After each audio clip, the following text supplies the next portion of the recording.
গাঁৱৰ সেই বটগছডালৰ তলৰ পুৰণি ঘৰটোলৈ যে এতিয়া কোনো নাযায়।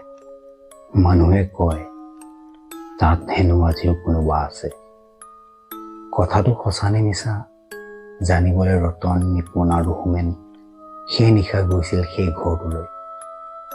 ঘৰটোৰ ওচৰ পোৱাৰ মানেই ৰতনৰ ভয় লাগিবলৈ ধৰিছিল। ৰতনৰ সেই মুখ দেখি নিপুণ আৰু হোমেনে যে হাঁহিবলৈ ধৰিছিল। হাতত থকা লেম্পটো লৈ সিহঁত আগবাঢ়িল। এটা অতত ভাঙি থকা ঘৰ।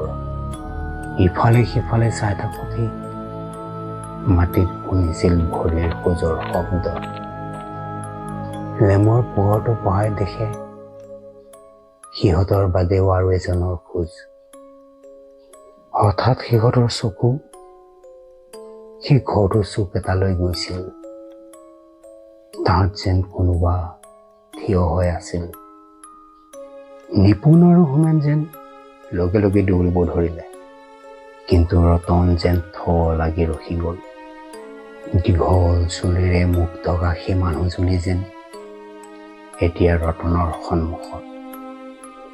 সেই মানুহজনী চকু মুখ বুলিবলৈ যেন একোৱেই নাছিল, মাথো এটা খালী কলা গহ্বৰ।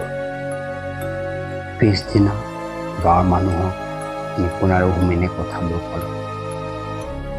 ৰতনক আৰু বিচাৰি পোৱা নগ'ল। এতিয়া সেই বটগছৰ তলত শুনা যায় আৰু এটা নতুন খোজৰ শব্দ।